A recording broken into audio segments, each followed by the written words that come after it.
The moment my CEO laughed at my raise request, something inside me went quiet. Not angry, not loud, just clear. He leaned back in his leather chair, folded his hands over his stomach, and let out a short laugh, like I had just told him a harmless joke. The sound didn't match the room or the numbers on the page in front of him. I had prepared those numbers for weeks. "Be realistic," he said. "You should be grateful you even work here." The words landed heavy, not sharp, heavy, like a door closing. I looked around the boardroom. The long table, the glass walls, the people who avoided my eyes. No one spoke. No one moved. I had spent 4 years earning that meeting. 4 years fixing problems before they became disasters. 4 years being the person everyone relied on, but no one defended. I slid my folder closer to him. Charts, metrics, proof. He didn't touch it. "If you don't like it," he added, shrugging, "you're free to leave. But where would you go?" That was the moment everything changed. I smiled, calm, controlled. "Thank you for your time," I said. Then I stood up and walked out, knowing I would never sit in that chair again. I didn't cry in the elevator. I didn't cry in the parking lot either. The tears came later, at home, when the silence finally gave me space to think. Not about the raise, but about the years behind it. The weekends I gave up. The nights I answered emails from my couch. The problems I solved quietly so leadership could look competent. By morning, that hurt turned into focus. At work, I became invisible on purpose. I arrived early, I left late. I smiled in meetings, I answered questions, I fixed issues before they reached executives. I did everything exactly right. And quietly, I documented everything. Every system only I understood. Every shortcut built to keep things running. Every client relationship I personally managed. Every contract clause leadership ignored because no one enforced it. I wasn't sabotaging anything. I was recording reality. People assumed I'd been humbled, that the laughter had worked, that I'd accepted my place. They were wrong. I was preparing. Each night I updated my resume. Clean, honest, precise. I didn't exaggerate. I didn't need to. 2 weeks after the meeting, while I was reviewing project logs at home, a notification appeared on my phone. A LinkedIn message. From a recruiter. She worked for our biggest competitor. I almost ignored the message, not because I wasn't interested, but because timing mattered. I wanted control, not escape. When I finally opened it, the first line made my chest tighten. "We've been following your work for a while." They already knew my name. The first call felt different from any interview I'd had before. They didn't rush me, they didn't interrupt. They asked about systems, not buzzwords. Problems, not titles. They wanted to know how things actually worked. I answered honestly. The second interview went deeper. Bottlenecks, dependencies, risk points. I explained how I held things together without authority, just experience. By the third interview, they stopped asking if I could do the job. They asked, how soon could I start? The offer arrived the next morning. It wasn't just a raise. It was a real title, decision power, a signing bonus, equity. Then I saw the clause that made me pause. 4 weeks notice required. Time to transition properly. Time to expose nothing. Time to let the truth surface on its own. I accepted the offer. Then I closed my laptop and told no one. Not a coworker, not a friend, not even my family. This wasn't excitement. This was strategy. Those 4 weeks became the most precise work of my career. I followed every rule, every policy, every approval chain. No shortcuts, no silent fixes, no private rescues. If something broke, it broke on record. I documented handoffs in writing. I flagged risks in emails. I asked for confirmations I'd never needed before. Each message was polite, professional, unemotional. Without me smoothing things over, delays appeared. Clients started asking questions. Processes stalled when no one knew which lever to pull. Meetings ran longer, decisions slowed, confusion crept in. People noticed. "Why is everything suddenly so complicated?" someone asked in a status call. I didn't answer. My CEO noticed too. He stopped passing my desk without looking. He asked for updates. He requested meetings that felt carefully worded. 3 weeks in, his assistant emailed me. "Can you come by his office this afternoon?" I knew what that meant. When I walked in, he didn't laugh. He leaned forward instead. "We're reviewing company structure," he said carefully. "There may be opportunities opening up." I listened without reacting. He talked about growth, about loyalty, about timing, words layered on top of hesitation. Then he mentioned a raise. Smaller than I'd asked for, smaller than my impact, offered like a favor. I asked one question. Would this come with authority? He paused. Protection, I added. Another pause. Recognition of my role? Silence. I reached into my bag and placed a single envelope on his desk. "What's this?" he asked, already tense. "My resignation," I said. 4 weeks' notice, effective today. His face shifted fast. "You're bluffing," he said. I stood. "I took your advice," I replied calmly. "I found somewhere else to go." He started talking. Promises, adjustments, a better offer that still wasn't enough. I didn't interrupt. When I left his office, my hands were steady. Behind me, the building kept running. For now. My last week at the company felt different. People smiled more tightly. Conversations stopped when I walked by. Meetings filled with questions no one had answers for. Systems that once ran smoothly began to slow, then stall. I didn't celebrate it. I just watched. Clients started emailing me directly, asking why timelines were slipping. I replied professionally and looped in managers, exactly as policy required. For the first time, problems reached leadership without a buffer. On my final day, my inbox flooded. Requests, confusion, panic. My CEO called me into his office again. This time, he didn't sit behind his desk. He stood by the window. "We can revisit the offer," he said. "A bigger raise, immediate." I shook my head. "It's too late," I replied. "This isn't about numbers anymore." His voice dropped. "You're making a mistake." I met his eyes. "No, I made one already, staying too long." When I walked out of the building that afternoon, no one clapped. No farewell speech, just silence. But behind me, I knew something fragile had cracked, and it wasn't going to heal. I started at the rival company on a Monday. No grand announcement, no dramatic entrance, just a badge, a desk, and a team waiting to listen. On my first day, they asked me one question. What do you need to succeed? No one had ever asked me that before. I spent the week reviewing systems, mapping gaps, and learning names. I didn't criticize, I observed. When I finally spoke up, people leaned forward instead of bracing. By week 3, changes were rolling out. Cleaner workflows, faster approvals, fewer late nights. And quietly, clients followed. Not all at once, not loudly, but steadily. Each one had done their homework. Each move was legal, ethical, careful. Back at my old company, the rumors started. Revenue dips, missed targets, emergency meetings. Then the calls came. First, my former manager. Then an executive. Finally, my old CEO. I let them all go to voicemail. One message stood out. "We need your help," he said. "Just advice." I deleted it.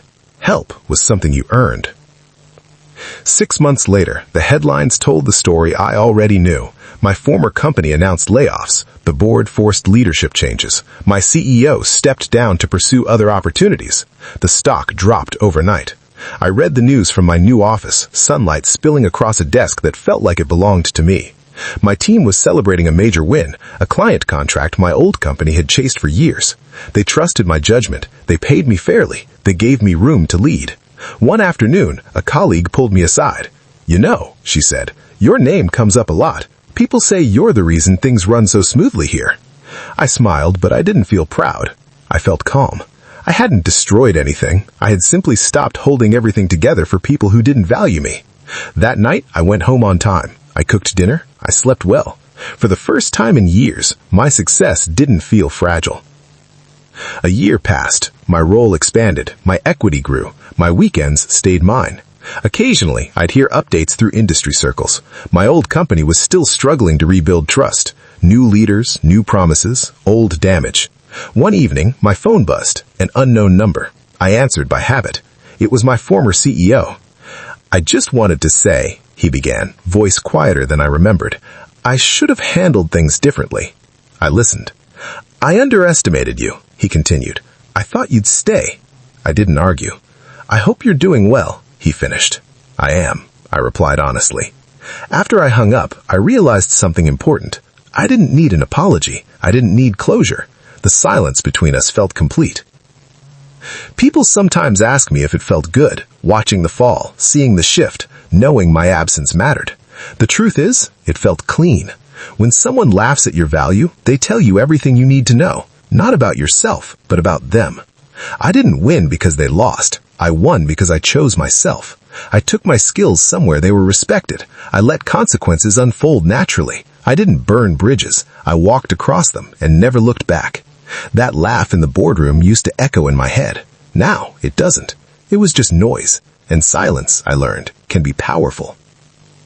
By the second year, my life had completely shifted. I arrived at the office every morning without dread. Meetings were purposeful, not exhausting. Deadlines were achievable. And my team? Loyal, competent, and motivated because I treated them with respect and expected it in return. Clients started requesting me personally. I reviewed contracts, flagged risks, suggested optimizations. They trusted my judgment. My old company's clients were quietly slipping into my portfolio, not because I pursued them aggressively, but because they wanted reliability, honesty, and someone who actually understood the work. Occasionally, I'd receive industry updates. My former CEO was struggling, another round of executive reshuffles, profit margins falling, morale at rock bottom. One afternoon, my new manager smiled and handed me an email. It was from my old rival CEO, not my current company, someone I admired professionally. "You've made an impact," the message read simply.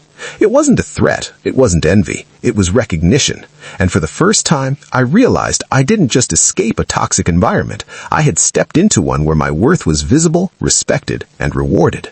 It wasn't all easy. Some days I faced impossible choices. Clients wanted shortcuts. Vendors offered deals that could compromise quality. My old instincts, fix it quietly, save the day, clashed with my new approach, transparency, procedure, accountability.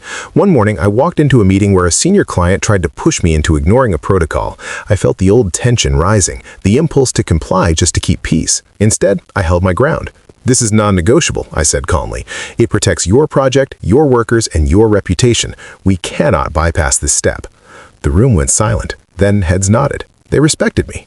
For the first time, I understood the full meaning of influence. It wasn't authority, ego, or control. It was integrity. And that integrity earned me more power than any title ever could. Meanwhile, whispers of my departure from my old company continued to spread. I would run into former colleagues at industry events. Some avoided me. Others approached cautiously, like I was a loaded gun. The contrast was sharp. Where I was thriving, they were stumbling. Systems they didn't understand were breaking. Clients were unhappy. Processes stalled. And their CEO? A shadow of his former confidence. I didn't gloat. I didn't intervene. I let them live with the consequences of choices they'd made. It was a quiet, powerful revenge, the kind that comes from rising above rather than tearing down. And as my business grew, my reputation became unshakable. People came to me not just for work, but for advice, for guidance, for mentorship. I had turned humiliation into authority. One Thursday, I received a call from the rival company's CEO. "He needs to meet," he said, urgency in his voice. We met at a downtown cafe. He leaned forward, speaking in low tones. "Your methods, your system, we've implemented them at our firm, but I need your insight for a high-stakes merger. Your old company is involved. They've made errors, and we risk losing millions." I paused. The opportunity was clear. I could step in, leverage my knowledge, and make them pay. Instead, I asked questions. I understood the risks. I assessed the ethics. Then I offered solutions, efficient, precise, and fair. In that moment, I realized something crucial. Power isn't about vengeance. It's about knowing your worth, your leverage, and using it wisely. Weeks later, I reviewed the outcomes of that merger. Errors were caught, costs were minimized, timelines stayed on track. My advice had saved the deal. And I hadn't humiliated anyone publicly. My old CEO never knew the extent of the advantage I'd provided my new company. That felt satisfying. I started thinking long-term, not about payback, not about resentment, but about creating a legacy, a professional path where respect, competence, and ethics mattered more than fear or favoritism. For the first time, I felt untouchable, not because I could hurt anyone, but because my value was unassailable. The laugh in the boardroom faded. What remained was clarity, control, and freedom. By the third year, I had a rhythm. Every project, every client, every team member was under my careful watch, but I no longer micromanaged. I empowered people. I delegated, trained, and trusted them to do their part. My systems ran like clockwork because I built them to do more than just track work. They trained people to think ahead. One morning, I received a message from a former coworker. Short, hesitant. "We need your help. Things are falling apart." I stared at it. For a moment, I imagined storming back, exposing failures, proving superiority. But the moment passed. I didn't need to prove anything. I had my own empire now. Solid, growing, respected. I deleted the message. Sometimes the best revenge is walking away entirely. It wasn't all victories. There were difficult days when a client's expectations were unrealistic, a vendor delayed, or a staff member made a mistake that cascaded into other issues. I felt the pressure, but I didn't panic. I had seen worse and survived. I realized the key difference between then and now: resilience. Before, I would have bent under the weight of responsibility, trying to compensate for everyone else's incompetence. Now, I set boundaries. I expected accountability. Mistakes were learning opportunities, not crises I carried alone. The difference was palpable. My team noticed, clients noticed, even competitors noticed. Respect, I discovered, is built through consistency, not confrontation. Then came the industry conference. I walked the floor confidently, greeting peers, speaking on panels, and answering questions with precision. Somewhere, my old CEO was presenting his firm's failures as lessons learned. I could feel the whispers as people glanced my way. Recognition without confrontation, admiration without envy. Later, I was approached by a junior architect who had been at my old company. "You changed everything," he said quietly, "not by attacking them, but by proving there's a better way." I smiled, thinking back to that laugh in the boardroom. It no longer burned. It had fueled me. One evening, I got a call from my new CEO. "There's a situation," he said. "We need your input. It's delicate, your old company is involved, and your perspective is crucial." I agreed to a meeting. As I walked into the conference room, I realized I held the advantage. I knew the systems, the people, and the history, but I also knew something more valuable: discretion. I provided advice carefully, ethically, and effectively. My recommendations fixed problems without embarrassing anyone. Walking out of the meeting, I felt that familiar clarity again.